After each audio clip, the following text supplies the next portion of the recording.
So okay, shall I start now? Okay, sir. So yesterday we have seen the difference between the crystalline solids and amorphous solids, and we have discussed one important point, uh, that is why crystalline solids have a sharp melting point and amorphous solids do not have a sharp melting point. The reason behind it is that in the crystalline solids, all the atoms are held together by equivalent bonds. So the bond strength in crystalline solid is same for all the bonds. On the other hand, in amorphous solids, all the atoms are not held together by the same type of bonds. That is, the bond strengths are different in amorphous solids. So when we provide thermal energy to the crystalline solids, all the bonds breaks at the same temperature. All the bonds breaks at same temperature. Therefore, the crystalline solids have a sharp melting point. On the other hand, in amorphous solids, as all the bonds are not of the same strength, therefore they will break at different temperatures. They will break at different temperatures. So the weakest bond will break first, and then next weaker bond, stronger bond will break. So the weakest bond will break first, and then strongest bond will break. So in amorphous solids, the solid melts over a range of temperature instead of single temperature. Therefore, amorphous solids do not have a sharp melting point. So this up to this point we have discussed in the last lecture.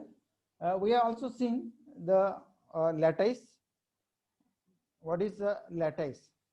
So I am repeating this definition again here. So lattice, it is the hypothetical concept, that is the imaginary concept. So this lattice is also called as the space lattice or Bravais lattice. काही म्हणा तुम्ही त्याला नुसतं lattice म्हणा किंवा space lattice म्हणा किंवा ब्रेवाइस lattice, one and the same thing. So space lattice is an infinite array of points in space such that every point has identical surrounding. So this is the most important point here. We are considering imaginary points in space. Suppose these are the imaginary points in space. So we consider these points in space in such a way that every point has a identical surrounding. तुम्ही कुठल्याही पॉइंटला उभे राहा तर तुम्हाला त्याचे surrounding जे आहे ते काय दिसेल, सारखं दिसेल. At any place, at any point in this lattice, the surrounding is same. So I have given the two types of definitions here. You can remember only one type of definition. The space lattice is an infinite array of points in space such that every point has identical surrounding. Or a lattice is a hypothetical regular and periodic arrangement of points in space. So this lattice is used to describe the crystal structure. So in this diagram, the two-dimensional lattice is shown in figure. Both have the different patterns. हा pattern वेगळा आहे, हा pattern वेगळा आहे. So let us move to the next slide. So the lattice will look like in 3 dimension, like this in this figure. So this is the 3-dimensional lattice. These red square balls are arranged in a 3-dimensional space. So this is the lattice in 3 dimension. So we have also seen what is the basis. A basis is a group of atoms, a single atom or group of atoms attached to the single lattice point. So basis is a single atom or group of atoms attached to a single lattice point. Suppose this is the basis of one kind of material. आपण एक कुठला तरी basis consider केला. या basis मध्ये 2 atoms आहेत and they are inclined at some plane. हे या पद्धतीने oriented झालेले आहेत. समजा आपण if this basis is attached to the lattice points. So in this diagram, the black dots represent the lattice points. आणि समजा आपण हा basis या प्रत्येक पॉइंटला आपण attach केला. आणि later on, if you remove these black points, so you will get the crystal structure. So this is the actual crystal structure. So how the atoms or molecules are arranged, they are arranged in a perfect periodic fashion. So the crystal is nothing but the lattice plus basis. So this is called as the crystal structure or crystal. So crystal is made up of lattice plus basis. Lattice is an imaginary concept, but basis is the realistic. So basis is a single atom or group of atoms. It is assumed that that single atom or group of atom is attached to the lattice point. So yesterday we have completed up to this point. So space lattice plus basis is equal to crystal lattice. Now the today's topic of discussion is the translational vector. What are the translation vectors? Now suppose this is the two-dimensional lattice shown in figure. This is the two-dimensional lattice. So this is the square lattice. See, everywhere you will find a square. If you join the nearby atoms, so it will form a squares like this. So this is a square lattice in two dimension. We are not looking into the three-dimensional space. We are looking in the two-dimensional space. So in two dimension, this is the square lattice. Suppose this is the square lattice. Now let us assume that these are the, suppose this A and B, consider these two axes A and B, vector A and B. So this vector A is along X axis and vector B is along Y axis. So in three dimensional there will be a third vector, that is the C vector. So vector A along X axis, vector B along Y axis and vector C along Z axis. So these vectors A, B, C along in a crystal lattice along three different axes, they are called as the fundamental translation vector, or they are called as the basis vectors. Suppose these are the basis vectors. So by the repeated translation of these vectors, we can generate any point in this two-dimensional lattice. समजा आपल्याला एक कुठला तरी point generate करायचा आहे. समजा हा point generate करायचा आहे. मी या ठिकाणी समजा हा ए पॉइंट आपण ओरिजिन घेतला. Suppose the point A is the origin आणि आपल्याला ए डॅश हा पॉइंट जनरेट करायचा आहे. तर आपल्याला ए डॅश पॉइंट जनरेट करण्यासाठी काय करावं लागेल, आपल्याला ए वेक्टर जो आहे तो 4 टाइम्स मूव्ह व्हावा लागेल. म्हणजे 1 2 3 आणि 4 टाइम्स मूव्ह व्हावा लागेल. आणि वेक्टर बी जो आहे तो 3 टाइम्स मूव्ह व्हावा लागेल. तेव्हा आपल्याला हा वेक्टर आर मिळेल. So R vector is equal to 4a plus 3p. when we translate the basis vector A by 4 units and when we translate the vector B by 3 units, you will get the another point A dash. So this A dash you will get, you will obtain the vector point A dash. So by repeated translation of vectors A and vector B, you can generate this whole array infinitely.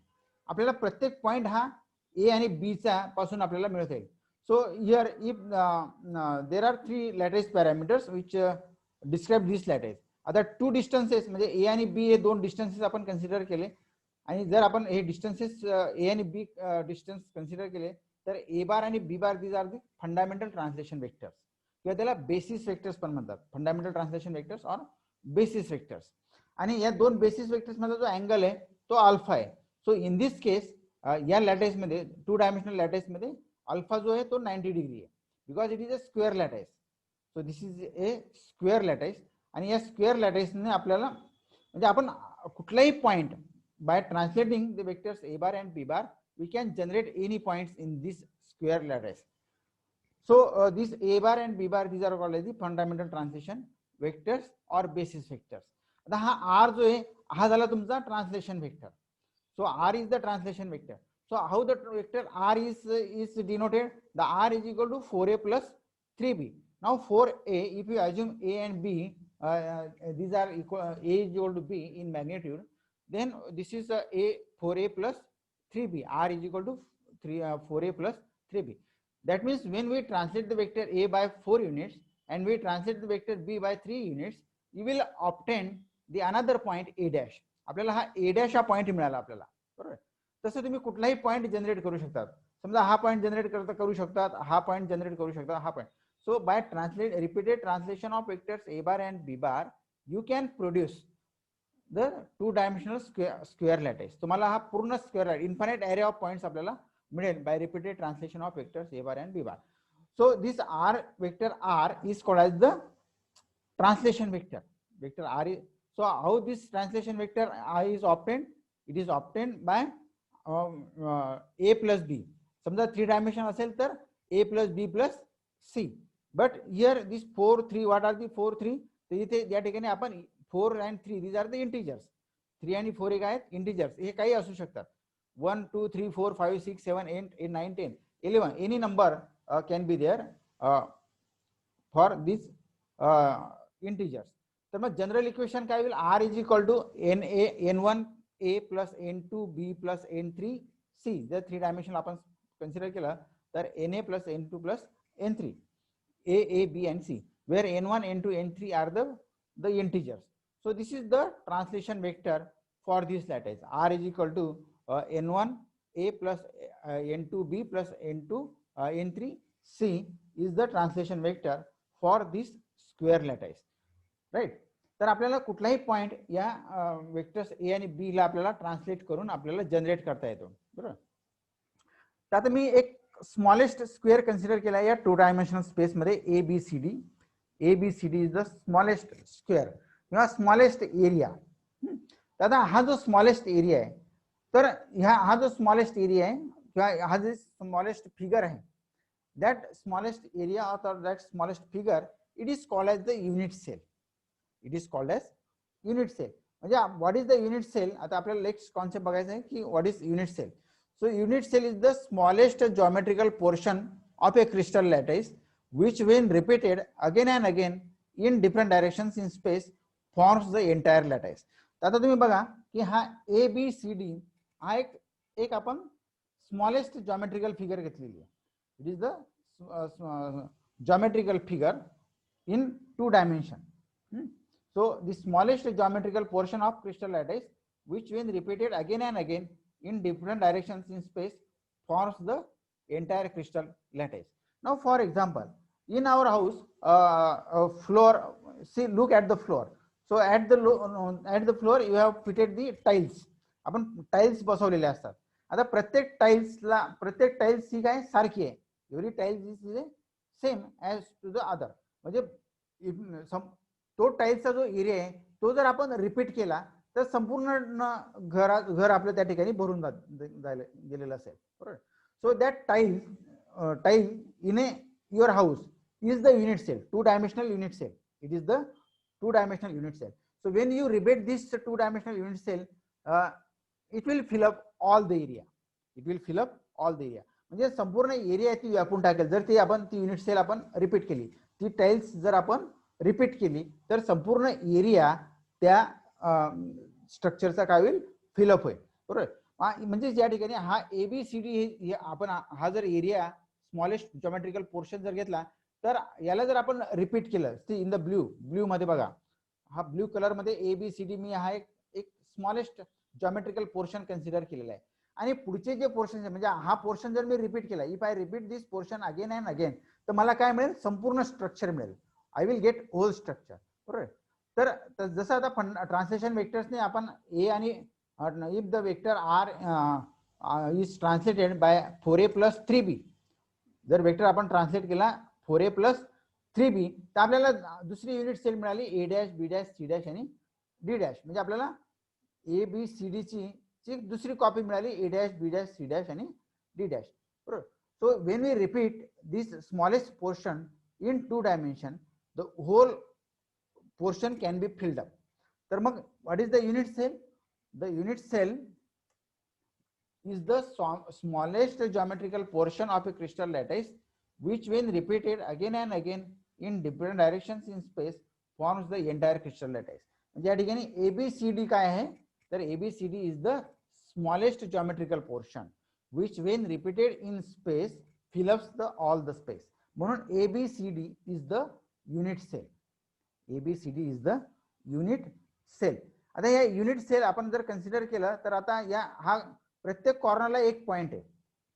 Every corner has a lattice point. समजा हा A point हा या कॉर्नरला आहे, B point आहे, C point आहे आणि D point. म्हणजे every corner has unit cell every corner has a lattice point. आता मी नेक्स्ट काय सांगतोय बघा. आता हा जो लॅटिस पॉइंट आहे हा कोण किती युनिट सेलने शेअर केलेला आहे, तर हा जो लॅटिस पॉइंट आहे हा या युनिट सेलने शेअर केलेला आहे, हा लॅटिस पॉइंट हा या युनिट सेलने शेअर केलेला आहे, हा या युनिट सेलने शेअर केलेला आहे आणि हा युनिट सेलने शेअर केला. म्हणजे हा जो लॅटिस पॉइंट आहे हा त्याच्या आजूबाजूच्या 4 युनिट सेल मध्ये गेलेला आहे, बरोबर. म्हणजे each lattice point is shared by 4 unit cells. जर आपण हा लॅटिस पॉइंटच्या आजूबाजूच्या युनिट सेल्स जर बघितल्या तर आपल्याला कळेल की every lattice point is shared by 4 unit cells. मग या लॅटिस पॉइंटचा किती भाग या एका युनिट सेल मध्ये असेल तर ओनली 1/4. या डायग्राम मध्ये या पॉइंटचा किती पार्ट आहे फक्त या युनिट सेल मध्ये 1/4.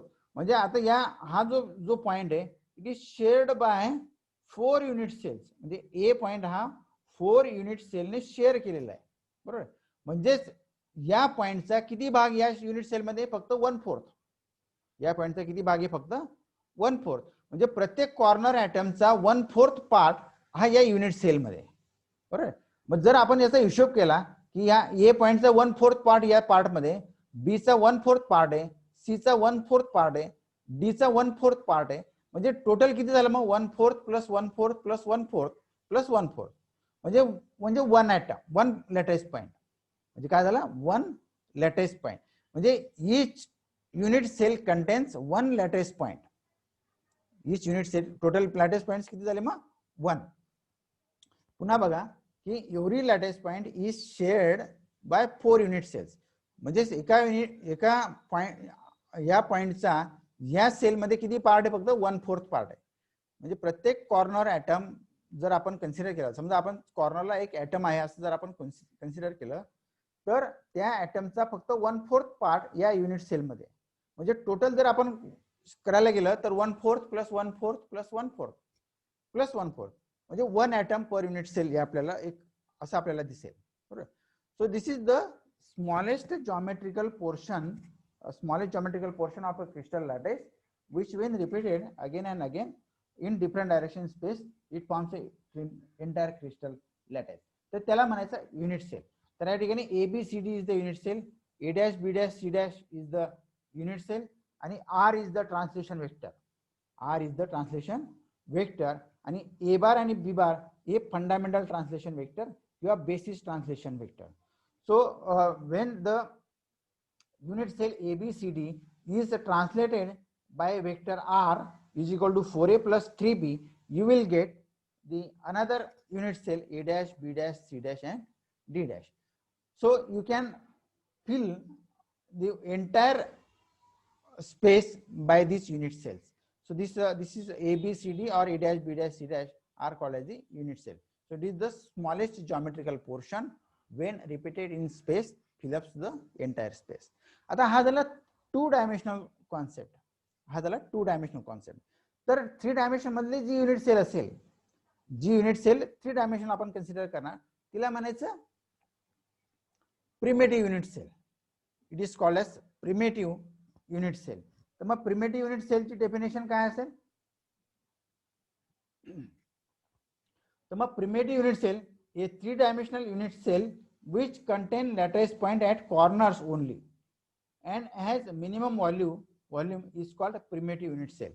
आता आपण 2 डायमेन्शन मध्ये बघितलं की युनिट सेल जी ती एक स्मॉलेस्ट स्क्वेअर निघाली, स्क्वेअर होती किंवा काही स्मॉलेस्ट पॅरलोग्राम असू शकते depending upon the type of the lattice. म्हणजे स्मॉलेस्ट स्क्वेअर किंवा स्मॉलेस्ट पॅरलोग्राम हा युनिट सेल झाला 2 डायमेन्शन मध्ये. पण जर आपण 3 डायमेन्शनल युनिट सेल कन्सिडर केली तर it will be a parallelepiped. It will be a parallelepiped. आणि दी पॅरलल पिपेड मध्ये काय असेल? 3 dimensional unit cell which contain lattice points at corners only. म्हणजे प्रत्येक कॉर्नरला एक लॅटिस पॉइंट असेल आणि त्या पॅरलल पिपेडचा किंवा त्या क्यूबचा व्हॉल्यूम काय असेल तर तो मिनिमम असेल. तर त्याला म्हणायचं primitive unit cell. It is called as primitive unit cell. तुम्ही तो मॅजिक क्यूब पाहिला असेल. मॅजिक क्यूब सगळ्यांकडे असेल, तो घरामध्ये खेळायचा मॅजिक क्यूब असतो. बरोबर. त्या मॅजिक क्यूब मध्ये छोटे छोटे क्यूब असतात.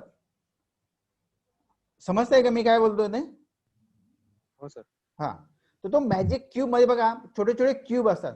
तर तो एक सिंगल क्यूब जो आहे त्याला आपण प्रिमेटिव्ह युनिट सेल म्हणूया. सिंगल जो क्यूब असेल त्याला आपण काय म्हणूया?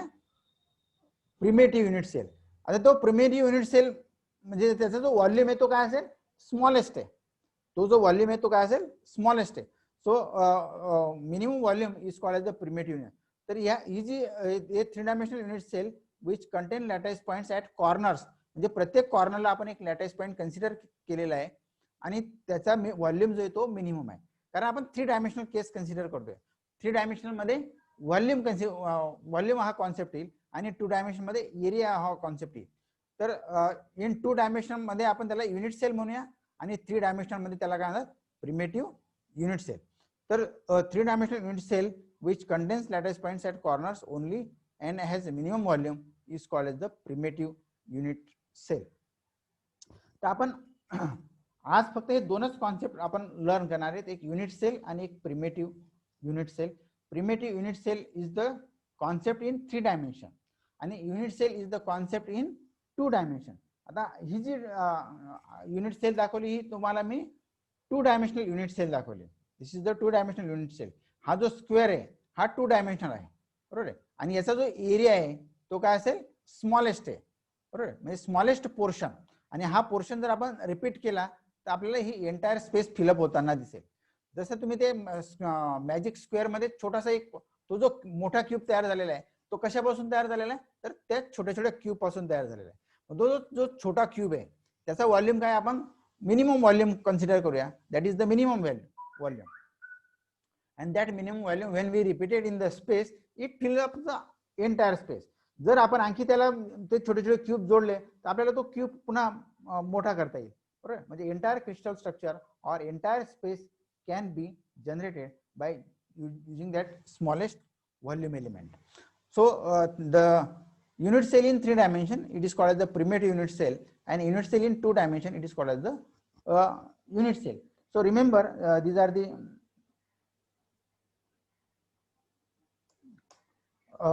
definition of unit cell.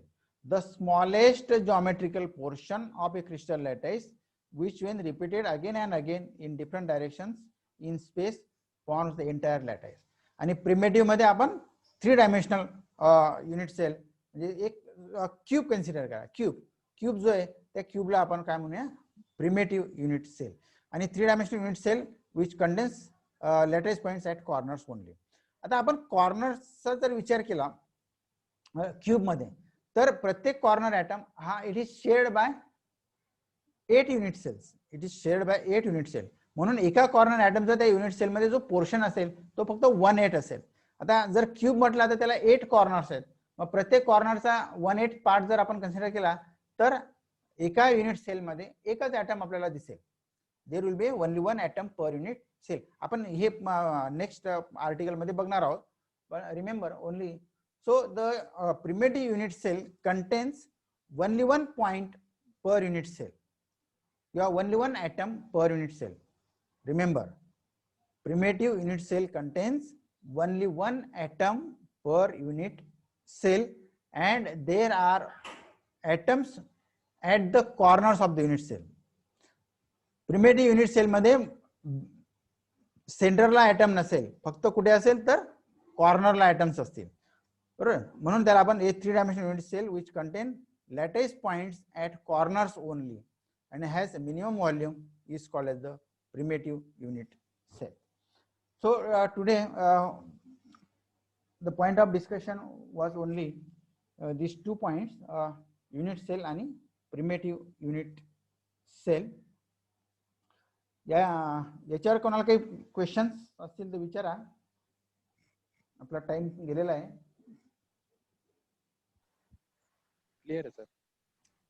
Is it clear? Yes sir. Prashant? हो सर. हा, काही क्वेश्चन नाही आहे? नाही. हा, फक्त आपल्याला या ठिकाणी काय बघितलं आपण फक्त युनिट सेल आणि primitive unit cell. Unit cell हा 2 डायमेन्शनल कॉन्सेप्ट आहे. म्हणजे जो मी छोटा स्क्वेअर दाखवला smallest portion that is the unit cell in 2 dimension. आणि जर आपण क्यूब घेतला किंवा पॅरलल पिपेट घेतला तर ती प्रिमिटिव्ह युनिट सेल, बरोबर आहे. प्रिमिटिव्ह युनिट सेल तयार होईल. आणि ह्या जे सेल आहेत त्या जर आपण रिपीट केल्या स्पेस मध्ये तर आपल्याला पूर्ण क्रिस्टल स्ट्रक्चर मिळतं. यू विल गेट म्हणजे आपण क्रिस्टल स्ट्रक्चर ह्याच्या जे युनिट्स आहेत स्मॉलेस्ट युनिट्स आहेत याला आपण रिपीट केलं तर हा संपूर्ण स्पेस भरून करून टाकेल, बरोबर. ओके, आता आपला टाइम पण संपतोय आणि आपलं लेक्चर पण संपतोय, काही प्रॉब्लेम नाही. तर आजचे दिवस फक्त आपण युनिट सेल आणि प्रिमिटिव्ह युनिट सेल्स हे 2 कॉन्सेप्ट आपण फक्त घेतले आणि फंडामेंटल ट्रान्सलेशन वेक्टर्स. कोणकोणते? Translation vectors. ए आणि B these are the translation vectors, fundamental translation vectors, आणि R is the translation vector. तर आपल्याला हा आर कशामुळे मिळाला?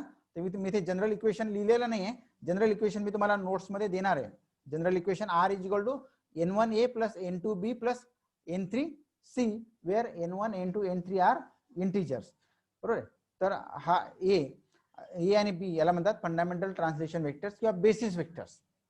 याला म्हणतात फंडामेंटल ट्रान्सलेशन वेक्टर्स किंवा बेसिस वेक्टर्स. बघा, कुठलाही जो पॉईंट आहे, समजा आता आपण हा पुढचा पॉईंट घ्यायचा असेल तर हा ट्वाइस ए होईल. हा पॉईंट कन्सिडर केला तर हा थ्राइस ए होईल. म्हणजे हा ए ला आपण ट्रान्सलेट केलं 3a ने. जर हा पॉईंट पाहिजे असेल आपल्याला तर बी ला ट्रान्सलेट करणार आपण. जितकं आपण ट्रान्सलेट करणार, कारण ए आणि बी सारखेच आहेत या ठिकाणी आपण घेतलेले, कारण हा स्क्वेअर लॅटाईस आहे. All the times A and B will not be same. बरोबर. ते depends upon the type of the lattice. तुमचा लॅटाईस कशा प्रकारचा आहे त्याच्यावर ते डिपेंड्स आहे. कारण आपण बघितलं लॅटाईसचे टाइम्स बघितले आपण. बघा, हा लॅटाईस टाईप जे होतो, हा लॅटाईस टाईप वेगळा आहे आणि हा लॅटाईस टाईप वेगळा आहे. बरोबर. हा पॅटर्न वेगळा आहे, हा पॅटर्न वेगळा आहे. इथे जर तुम्ही हे बघितलं तर हा पॅरालेलोग्राम तयार होईल. इथे हा स्क्वेअर तयार होतो, हा इथे पॅरालेलोग्राम तयार होईल. जर 4 पॉईंट तुम्ही जोडले तर पॅरालेलोग्राम तयार, म्हणजे हा पॅटर्न वेगळा आहे, हा पॅटर्न वेगळा आहे. बरोबर. तर मग depending upon the types of the lattice, the values of a and b will be different, but in this diagram the values of a and b are equal. a आणि b आपण या ठिकाणी equal घेतलेले म्हणून तो square lattice तयार झाला. बरोबर. आणि आपल्याला हा ए पॉईंट मिळवायचा असेल तर आपण the vector is translated by r, आणि r is equal to 4a plus 3b, किंवा हा जनरल फॉर्म्युला या ठिकाणी आपण लावू शकतो. So this is the translation vectors. R is the translation vector and A, B are the fundamental translation vectors, basis vectors. So okay, thank you for attending the class. Till again we will meet at tomorrow. आज थोडा आपला time pass जास्त झाला. ठीक आहे, काही अडचण नाही. जिमिश आहे, समजताय ना? हो सर, समजलं. ओके ओके, चला ठीक आहे. I am ending this meeting today. आजचे दिवस आपण इथेच थांबूया. चालेल ना नीरज? हो सर. Okay okay.